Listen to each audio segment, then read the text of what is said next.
Puji Tuhan, kembali kita membaca firman Tuhan dari kitab Ayub. Ayub 20 ayat 1 sampai selesai. Demikian firman Tuhan.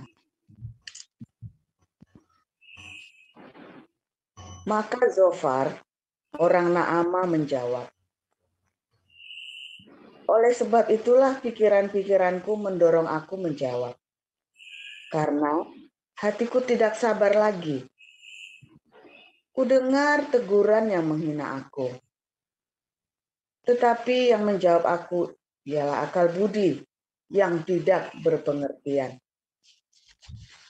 Belumkah engkau mengetahui semuanya itu sejak dahulu kala, sejak manusia ditempatkan di bumi, bahwa sorak-sorai orang fasik hanya sebentar saja, dan sukacita orang durhaka hanya sekejap mata, walaupun keangkuhannya sampai ke langit, dan kepalanya mengenai awan, namun seperti taiknya, ia akan binasa untuk selama-lamanya. Siapa yang pernah melihatnya bertanya, di mana dia? Bagaikan impian, ia melayang hilang, tak berbekas. Lenyap bagaikan penglihatan waktu malam. Ia tidak lagi tampak pada mata yang melihatnya. Dan tempat kediamannya tidak melihatnya lagi. Anak-anaknya harus mencari belas kasihan orang miskin. Dan tangannya sendiri harus mengembalikan kekayaannya. Tulang-tulangnya boleh penuh tenaga orang muda, tetapi tenaga itu pun akan membaringkan diri bersama dia dalam debu. Sungguh pun kejahatan manis rasanya di dalam mulutnya.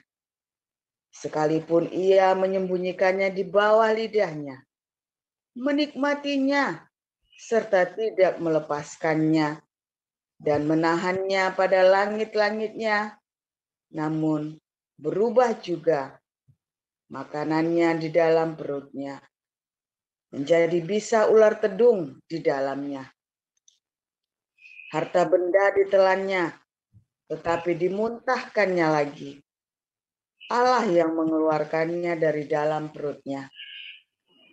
Bisa ular tedung akan diisapnya. Ia akan dibunuh oleh lidah ular. Ia tidak boleh melihat batang-batang air dan sungai-sungai yang mengalirkan madu dan dadih. Ia harus mengembalikan apa yang diperolehnya dan tidak mengecapnya. Ia tidak menikmati kekayaan hasil dagangnya. Karena ia telah menghancurkan orang miskin dan meninggalkan mereka terlantar. Ia merampas rumah yang tidak dibangunnya. Sesungguhnya ia tidak mengenal ketenangan dalam batin. Dan ia tidak akan terluput dengan membawa harta bendanya. Suatu pun tidak luput daripada lahapnya. Itulah sebabnya kemujurannya tidak kekal. Di dalam kemewahannya yang berlimpah-limpah, ia penuh khawatir. Ia ditimpa kesusahan dengan sangat dahsyatnya. Untuk mengisi perutnya, Allah melepaskan ke atasnya murkanya yang menyala-nyala dan menghujankan itu kepadanya sebagai makanannya. Ia dapat meluputkan diri terhadap senjata besi, namun panah tembaga menembus dia. Anak panah itu tercabut dan keluar dari punggungnya. Mata panah yang berkilat itu keluar dari empedunya. Ia menjadi ngeri. Kegelapan semata-mata tersedia bagi dia. Api yang tidak ditiup memakan dia dan menghabiskan apa yang tersisa dalam kemahnya. Langit menyingkapkan kesalahannya, dan bumi bangkit melawan dia. Hasil usahanya yang ada di rumahnya diangkut. Semuanya habis pada hari murkanya. Itulah ganjaran Allah bagi orang fasik, milik pusaka yang dijanjikan Allah kepadanya. Demikian. Terima kasih Bu Nurliana untuk yang ayat pasal 21. Kami persilakan Ibu Sarma.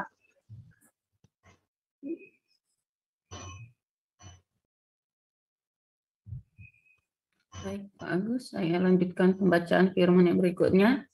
Tetapi Ayub menjawab, dengarkanlah baik-baik perkataanku, dan biarlah itu menjadi penghiburanmu. Bersabarlah dengan aku akan berbicara.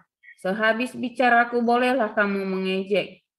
Kepada manusiakah keluhanku tertuju? Mengapa aku tidak boleh kesal hati? Berpalinglah kepadaku, maka kamu akan tercengang dan menutup mulutmu dengan tangan. Kalau aku memikirkannya, aku menjadi takut dan gemetarlah tubuhku.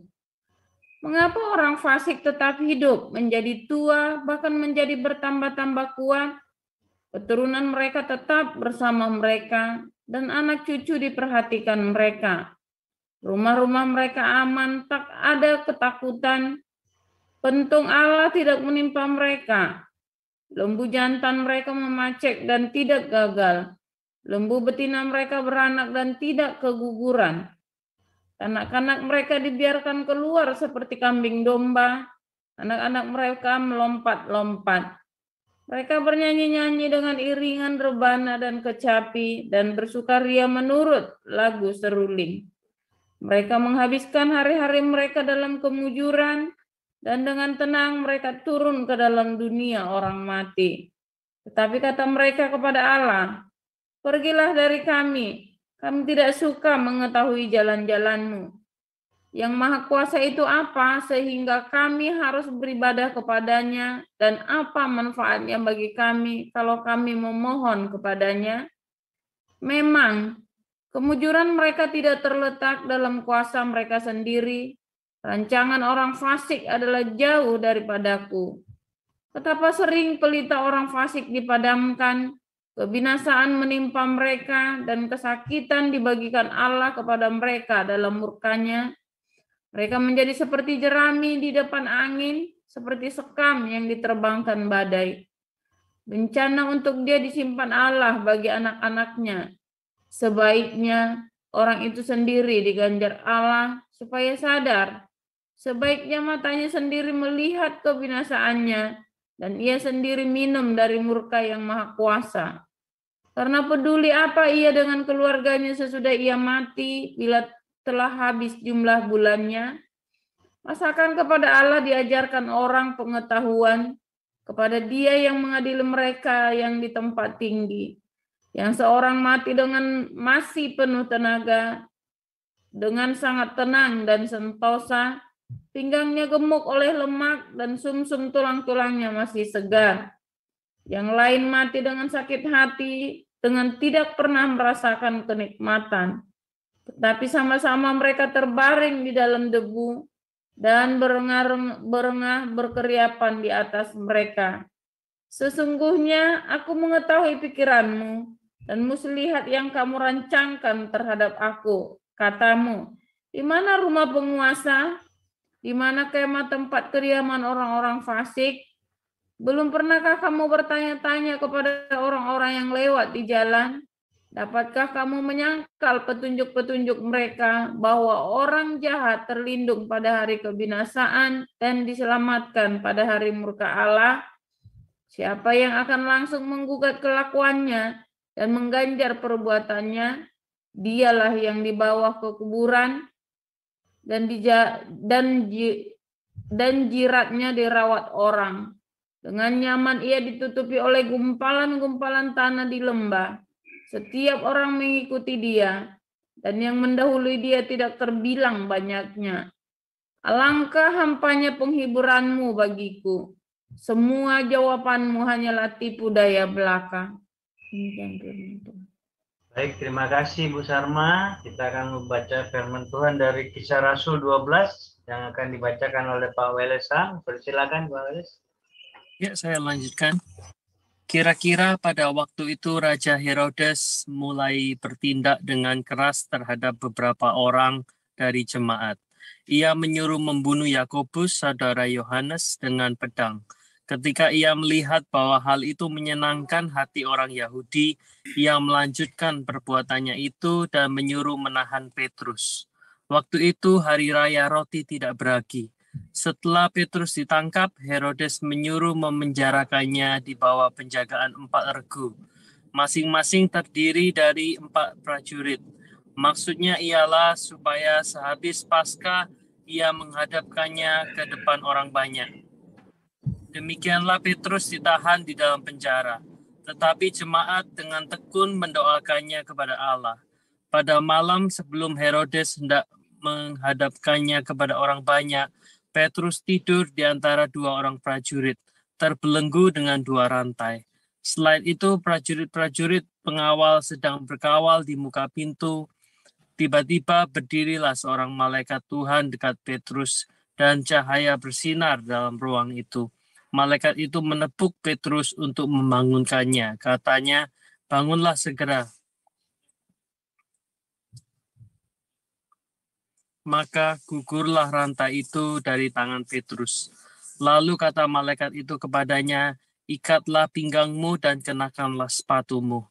Ia pun berbuat demikian. Lalu malaikat itu berkata kepadanya, kenakanlah jubahmu dan ikutlah aku. Lalu ia mengikuti malaikat itu keluar dan ia tidak tahu bahwa apa yang dilakukan malaikat itu sungguh-sungguh terjadi. Sangkanya ia melihat suatu penglihatan. Setelah mereka melalui tempat kawal pertama dan tempat kawal kedua, sampailah mereka ke pintu gerbang besi yang menuju ke kota. Pintu itu terbuka dengan sendirinya bagi mereka. Sesudah tiba di luar, mereka berjalan sampai ke ujung jalan. Dan tiba-tiba malaikat itu meninggalkan dia. Dan setelah sadar akan dirinya, Petrus berkata, sekarang tahulah aku benar-benar bahwa Tuhan telah menyuruh malaikatnya dan menyelamatkan aku dari tangan Herodes dan dari segala sesuatu yang diharapkan orang Yahudi. Dan setelah berpikir sebentar, pergilah ia ke rumah Maria, ibu Yohanes yang disebut juga Markus. Di situ banyak orang berkumpul dan berdoa. Dan ketika ia mengutuk pintu gerbang, datanglah seorang hamba perempuan bernama Rode untuk mengetahui siapa yang mengetuk itu. Ia terus mengenal suara Petrus, tetapi karena girangnya, ia tidak membuka pintu gerbang itu dan segera masuk ke dalam untuk memberitahukan bahwa Petrus ada di depan pintu gerbang. Kata mereka kepada perempuan itu, engkau menggigau. Akan tetapi ia tetap mengatakan bahwa benar-benar demikian. Kata mereka, itu malaikatnya. Tetapi Petrus terus-menerus mengetuk dan ketika mereka membuka pintu dan melihat dia, mereka tercengang-cengang. Tetapi Petrus memberi isyarat dengan tangannya supaya mereka diam. Lalu ia menceritakan bagaimana Tuhan menuntutnya keluar dari penjara. Katanya, beritahukanlah hal ini kepada Yakobus dan saudara-saudara kita. Lalu ia keluar dan pergi ke tempat lain. Pada keesokan harinya gemparlah prajurit-prajurit itu. Mereka bertanya-tanya apakah yang telah terjadi dengan Petrus. Herodes menyuruh mencari Petrus, tetapi ia tidak ditemukan. Lalu Herodes menyuruh memeriksa pengawal-pengawal itu dan membunuh mereka. Kemudian ia berangkat dari Yudea ke Kaisarea dan tinggal di situ. Herodes sangat marah terhadap orang Tirus dan Sidon. Atas persetujuan bersama mereka pergi menghadap dia. Mereka berhasil membujuk Blastus, pegawai istana raja, ke pihak mereka. Lalu mereka memohonkan perdamaian karena negeri mereka beroleh bahan makanan dari wilayah raja. Dan pada suatu hari yang ditentukan, Herodes mengenakan pakaian kerajaan, lalu duduk di atas tahta dan berpidato kepada mereka. Dan rakyatnya bersorak membalasnya, ini suara Allah dan bukan suara manusia. Dan seketika itu juga ia ditampar malaikat Tuhan. karena ia tidak memberi hormat kepada Allah. Ia mati dimakan cacing-cacing. Maka firman Tuhan makin tersebar dan makin banyak didengar orang. Barnabas dan Saulus kembali dari Yerusalem. Setelah mereka menyelesaikan tugas pelayanan mereka, mereka membawa Yohanes yang disebut juga Markus. Demikian firman Tuhan. Baik, terima kasih Pak Weles, Bu Neliana, dan Bu Sarma. Bapak Ibu yang ada di YouTube dan yang ada di Zoom, mari kita buka hati kita untuk menerima firman Tuhan yang akan disampaikan oleh hambanya Pastor Paul. Pastor Paul, persilakan. Ya, haleluya. Firman Tuhan selalu baru ya, setiap pagi ya, bila kita tidak hidup di dalam retorika. Nah, kalau Anda hidup di dalam retorika ya salah sendiri. Firman Tuhannya penuh dengan kepalsuan. Anda membaca Alkitab, tapi karena pikiranmu sudah dalam otak-otakmu sudah framing retorika, membaca apapun, ya cetakannya sudah begitu. Ya, cetakannya udah framing retorika. Anda baca apapun ya retorika semua. Bacaannya itu masuk apa, jadilah retorika. Karena Anda sudah memframingnya seperti itu. Ya, makanya lepaskan pikiranmu. Ya, kita harus lepaskan semua. Bebaskan. Ujilah firman Tuhan. Ya, jangan puas dengan retorika kata pendeta. Sekalipun kata saya, uji. Kita hari ini belajar juga ya, bagaimana so far orang fasik itu nanti kemujurannya nggak lama, cuma sebentar. Ya, nanti kalau Anda dengar tentang karma itu kan, nanti ada karma semua karma. Sebentar. Saya masalah karma ini saja ya, saya masih belum selesai untuk menguji. Salahnya apa, hukumannya apa, itu bukan karma namanya itu, saudara. Nangkep nggak maksudnya kan? Dan belum tentu yang dia sial itu karena kesalahan padamu itu, mungkin dia sial masalah lain, atau memang pas dia lagi sial saja. Nyatanya saya banyak melihat orang-orang yang beruntung, orang-orang yang tidak percaya. Kata rasa, orang fasik itu ya, rasa itu, ya itu artinya ungodly ya, tidak bertuhan, atau dia tidak peduli dengan Tuhan, tidak peduli dengan kebenaran, tidak peduli dengan itu, nggak peduli, nggak urusan pokoknya. Saya hidup buat diri saya sendiri, saya jalan suka-suka saya, nah itu yang maksudnya orang-orang fasik ya. Akhirnya apa? Dia tidak mau sadek. Sadek itu kebenaran. Sadek itu selalu membuahkan sedekah. Ya. Selalu membuahkan diakonia. Orang-orang fasik ini akhirnya dia tidak mau berbagi dengan orang lain. Orang-orang yang sadek ini selalu mau berbagi dengan orang lain. Selalu ya, endingnya dari semua perbuatan kebenaran, ya, pencarian Tuhan yang benar akan selalu berbuah dengan belas kasihan, charity, ya. Karena orang miskin itu selalu ada pada kita. Nah, itu tugas kita. Mengapa selalu ada orang miskin bahkan di Eropa? Orang miskinnya siapa? Imigran-imigran ini yang ilegal atau para pemadat-pemadat ini kan? Kenapa bisa ada ya? Karena itu menjadi bagian dari kita untuk kita berbagi dengan dia. Ya, sekalipun negara paling kaya sekalipun, ya di situ pasti ada orang miskin di mana Anda harus berbagi sama dia. Mau dimanapun, ya, karena orang miskin selalu ada padamu kata Tuhan Yesus, itu sudah hukum itu ya. Nanti berarti Anda harus berbagi dengan dia. Nah, wujud dari sadek kebenaran itu adalah selalu berbagi.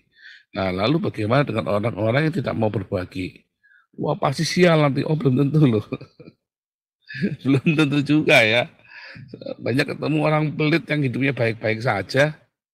Saya banyak ketemu dengan orang-orang yang sadis yang minta ampun. Hidupnya baik aja, tambah kaya, tambah sukses. Saya punya bos yang kurang ajarnya minta ampun ya. Baik-baik aja dia. Bahkan sekarang tambah kaya. Sekarang tambah kaya, ya kan? Wah, ini bos ini menyebalkan sekali ya. Tapi tambah kaya tuh. Korban dia banyak, dia mengalahkan segala macam cara buat kerja dia. Hantam sana, hantam sini. Tambah baik-baik aja. Apakah firman Tuhan berkata orang fasik itu pasti sial?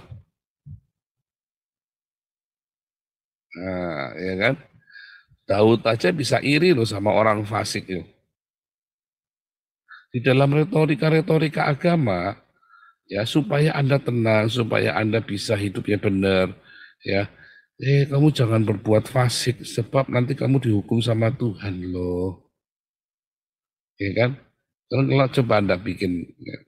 Kalau Anda sudah di dalam Tuhan Yesus, hati-hati dengan langkahmu. Karena apa yang kita tahu, lalu kita langgar, kita akan menuai berkali lipat di muka bumi ini. Ini Anda kudu uji juga ya, tadi baru saya ngomong ya. Anda harus uji. Firman Tuhan mengatakan, kalau orang sudah tahu kebenaran dan dia langgar, dia harus bayar.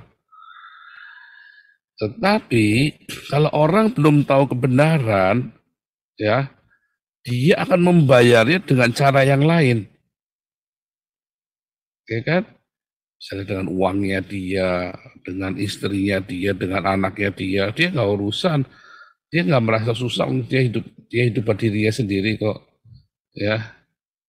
Tapi ketika kita ditebus di dalam Tuhan Yesus, maka kasih kita melimpah banyak.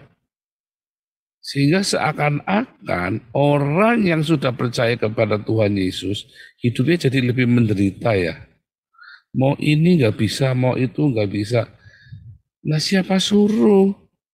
Nah itu kan seperti anak bungsu dengan anak sulung kemarin kan, Lukas 15 kan. Si anak sulung ini pengen apa-apa takut dosa. Anak bungsu ini dengan enaknya foya-foya, apalah dengan bebasnya.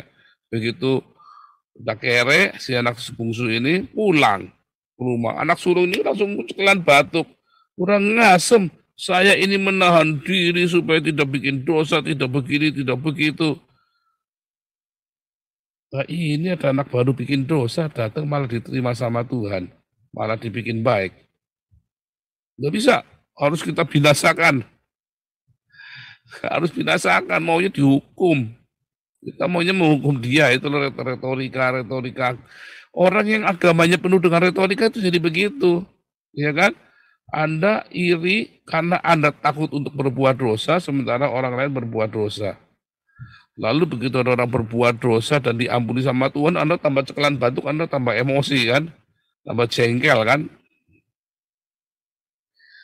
Nah sama orang fasik, Anda sebentar lagi, Anda yakin pasti akan dihukum. Iya, pasti akan dihukum. Ternyata nggak dihukum, malah Anda yang tambah sial. Wah, tambah jengkel nggak? Tambah jengkel, padahal Anda sudah hati-hati hidup dalam Tuhan. Ujian nggak lulus. Tiba-tiba Anda ketipu. Sial.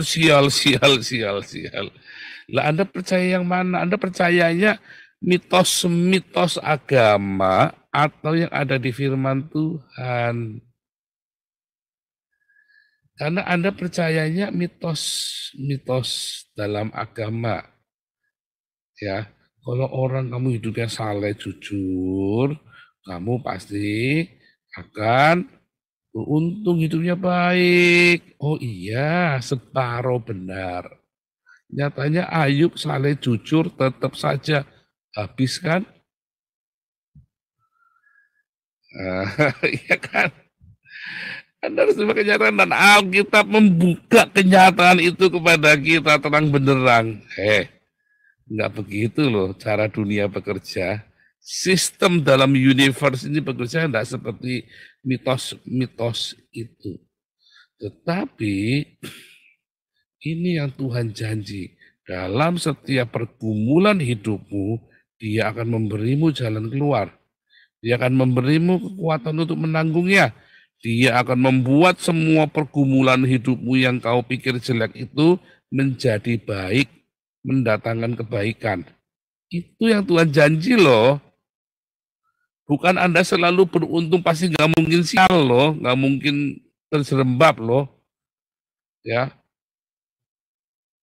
Anda bisa jatuh loh, tetapi tidak akan tergeletak begitu saja terus nggak bisa bangun. 7 kali orang benar jatuh, dia bisa bangun. Itu yang Tuhan janji loh.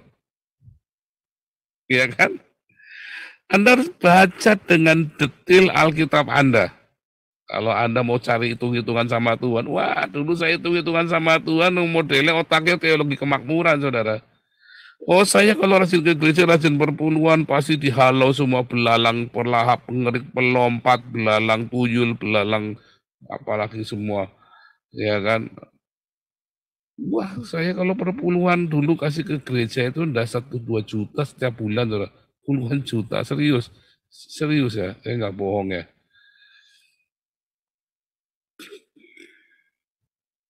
Berani saya kalau bukan perpuluhan kalau saya kasih ke gereja. Kadang-kadang saya punya untung apa langsung tak kasihkan semua. Ke gereja, tapi kan gereja ini pendetanya seneng tambah foya-foya, saudara. Dulu saya enggak kepikir kasih ke Damaris ya, dulu Damarisnya belum dibikin soalnya. Makanya bikin kaya Pak Pendeta, Anda lupa ngasih makan orang miskin, Anda dipuji-puji sama pendeta, Anda sudah senang. Itu kan mitos-mitos dalam gereja juga kan? Pak Pendeta, makanya saya dimusuhi ya sama gereja-gereja ya. Dimusuhi. Terus si Paul hidupnya gimana? Iya gimana ya, saya juga heran kok saya bisa hidup ya. Murid-murid cuma 30 setiap ini kan setiap bulan kan. Tiap bulan coba 30. 30 kali 500, 15 juta. 15 juta itu kira-kira 900 euro.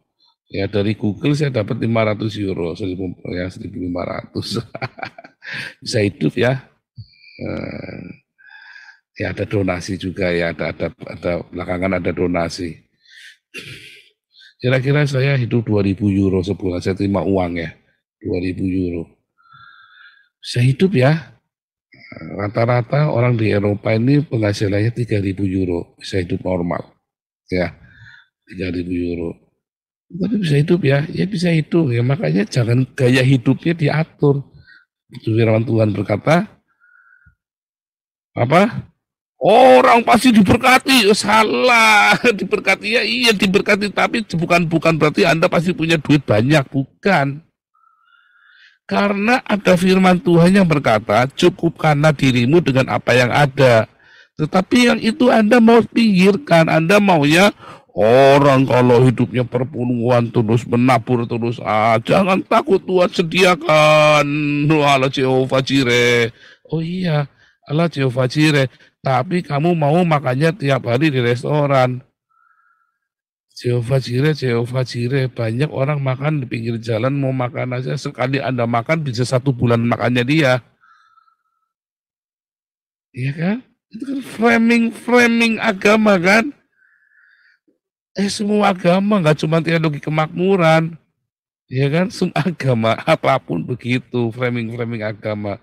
Anda hidup dalam mitos itu. Jangan. Oh, kalau agama lain ngajari begitu ya, memang.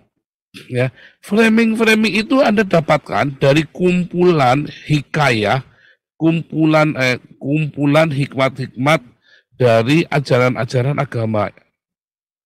Lalu Anda terapkan dalam kekristenan. Oh enggak loh ya. Makanya banyak orang meninggalkan agama. Orang tidak percaya dengan agama lagi.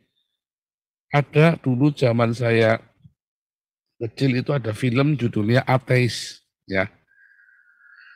Dia sampai ngetes, ini tempatnya angker ya, terus orang ini yang ateis ini dia nyamar, ini nakut-nakutin kan, supaya dikira setan genderuwo kan.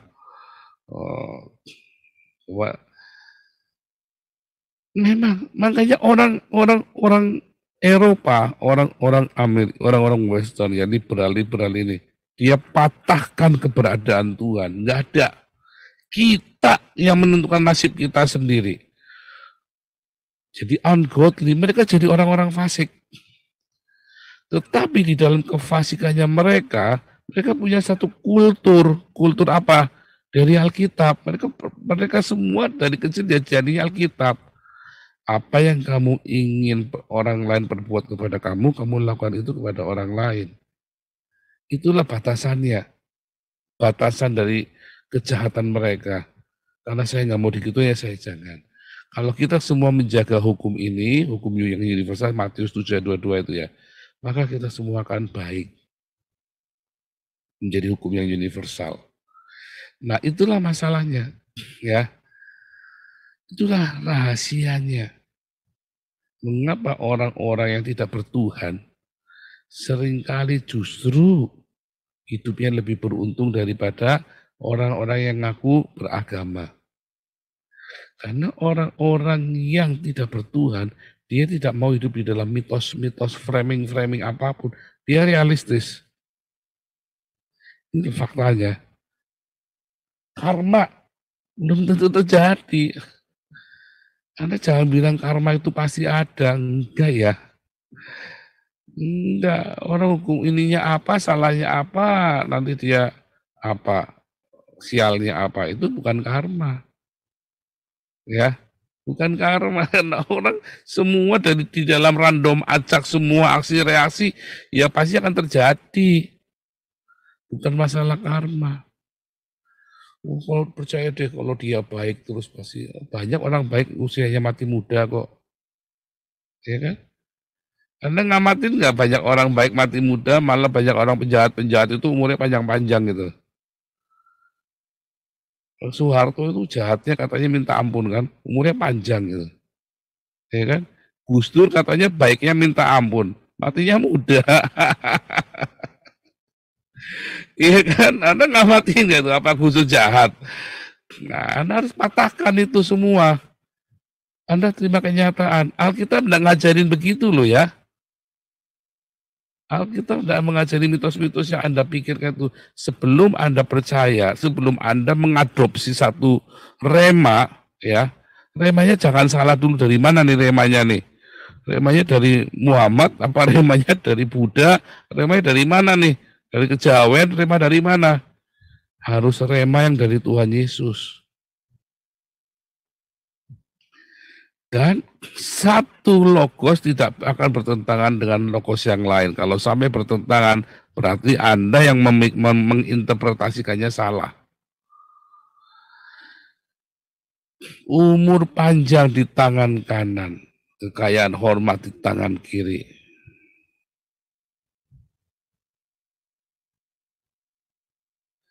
Adalah orang-orang yang mencari Tuhan dengan sungguh-sungguh kan? Umur panjang di tangan kanan, kekayaan hormat di tangan kiri. Orang yang selalu menyandarkan hidupnya pada Tuhan. Ingat, orang yang menyandarkan hidupnya kepada Tuhan. Orang yang percaya kepada Tuhan dengan segenap hatinya. Terus tiba-tiba ada pendeta umurnya mati muda. Wah, itu pasti ada dosa, belum tentu. Yang benar mungkin dia tidak menyandarkan seluruh hidupnya kepada Tuhan. Ya.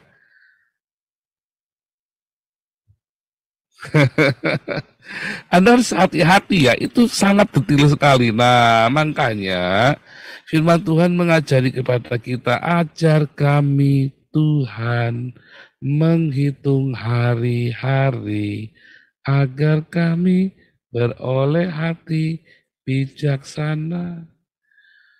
Anda itu selalu sempatkan waktu tiap hari, waktu baca kita renungan begini, Anda ngamatin, kan saya bilang, ayo kita amati. Amati hidupmu, hitung hari-harimu.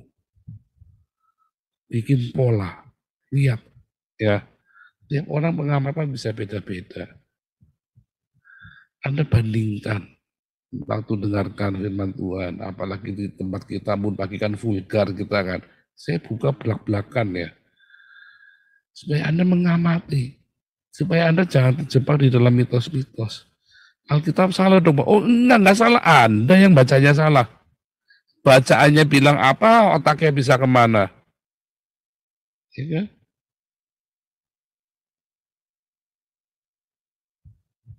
Balik lagi, ada orang sesaleh Ayub saja bisa sial begitu rupa. Lalu bagaimana orang yang nggak saleh ya? Oh, malah baik loh, banyak loh. Kan? Anda lihat mafia-mafia itu umurnya panjang-panjang gitu kan. Yakuza itu umurnya panjang-panjang gitu. Kejamnya minta ampun. Kaya. Wah, hidupnya hedonisme banget. Bikin iri. Ya, Daud bilang bikin iri malah. Ya, Daud bilang bikin iri. Nah, tetapi itu kaisar-kaisar Roma itu jahatnya minta ampun. Herodes itu penganut agama Yudaisme loh. Bukan orang kafir loh Herodes. Herodes itu penganut agama Yudaisme. Dia tahu Torah loh. Makanya ketika dia menghujat Allah, dia langsung dihajar. Justru ketika Anda sudah masuk di dalam hukum, Anda menjadi bar mitzvah, Anda dibaptis, ikut bar mitzvahnya orang Kristen itu ketika Anda dibaptis ya. Kalau orang Yahudi itu saat usia 13 dia bar mitzvah. Ya kan? Kalau kita bar mitzvahnya saat dibaptis. Artinya kita ikuti di dalam hukum itu. Dalam hukum Tuhan. Lalu Anda hianati hukum itu, Anda sudah tahu jangan berzina, Anda berzina. Hukuman Anda kan 2 kali lipat loh, lebih berat loh. Dari mana saya tahu? Saya ngamatin. Ya. Dan firman Tuhan berkata begitu di Ibrani. 2 kali ditulis ya. Kalau orang sudah tahu kebenaran dan dia langgar, ya intinya hukumnya itu lebih berat. Ya, dan Anda harus menebusnya sendiri. Yang pertama bulan promosi Anda semua ditebus semua dosa. Yang kedua Anda kudu bertanggung jawab loh atas setiap perbuatanmu loh di bumi ini supaya kamu selamat. Dibersihkannya di sini, bukan purgatori di sini. Setiap pelayananmu akan dimurnikan di sini di dunia nyata ini. Nah, makanya saudara, ya Anda ngamatin tiap hari, tiap malam, Anda mulai ngamatin. Kenapa ada orang seperti itu ya? Ada orang seperti Anda mulai catat ya dalam hatimu. Kalau bisa bikin catatan, kalau saya cukup dalam hati ya. Karena itu kan pengamatan yang panjang kan. Nanti pola-pola itu Anda kan lihat di Alkitab. Apa firman Tuhan berkata seperti apa. Nanti Anda nggak terjebak di dalam mitos-mitos, retorika-retorika, framing-framing agama. Framing-framing agama itu banyak yang palsu ya. Kelihatannya kebenaran. Ya. Ini palsu. Akhirnya orang itu menggunakan agama untuk mencari ngadem-ngademin hati. Maju enggak. Makanya negara-negara agama itu jarang yang maju. Begitu dia lepas dari agama dia maju. Karena jadi realistis. Ya. Negara-negara agama itu jadi terbelakang. Karena dia mandek di situ. Di framing. Apalagi kemudian itu salah, yang diajarkan salah. Bahkan negara Kristen, karena pendeta-pendetanya bukan ngambil dari Alkitab, tapi dari Bapak Gereja. Pendapat-pendapat kuno. Alkitabnya progresif, tetapi pikirannya para pendeta dan para pemuka agama Kristennya mandek di Bapak Gereja. Padahal Alkitabnya progresif. Penafsirannya itu progresif banget dan up to date, tetapi Anda stop, maunya harus sesuai dengan Bapak Gereja. Bapak Gereja hidup tahun kapan, kita hidup tahun kapan.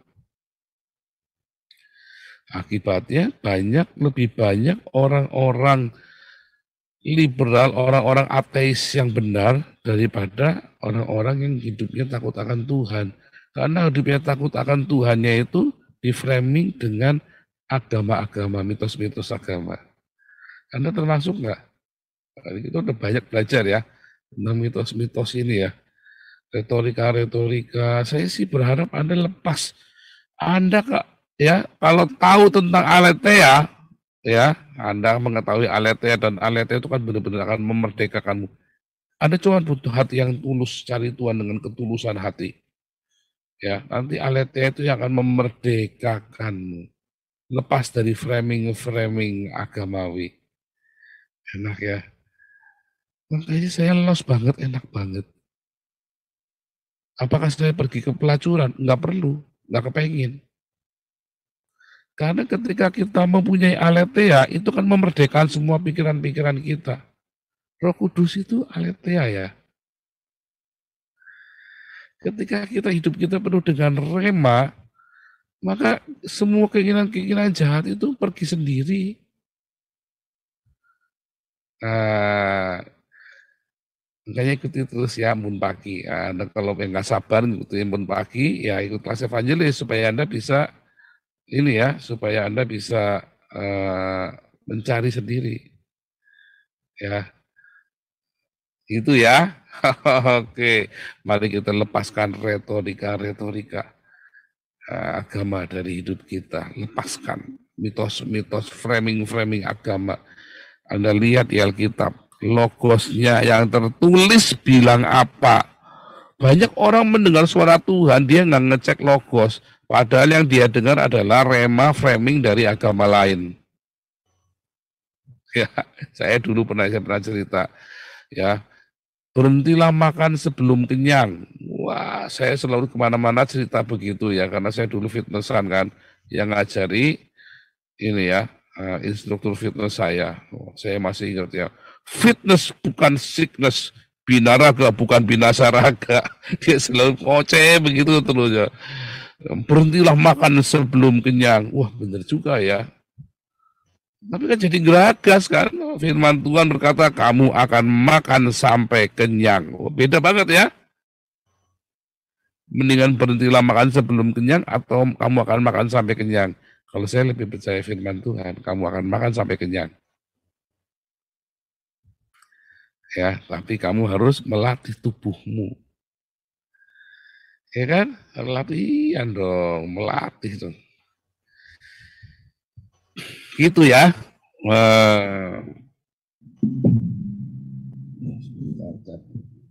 Tuhan Yesus kiranya pada pagi hari ini membuka semua pikiran hati jemaat supaya dilepaskan dari roh agamawi, framing-framing agamawi. Amin.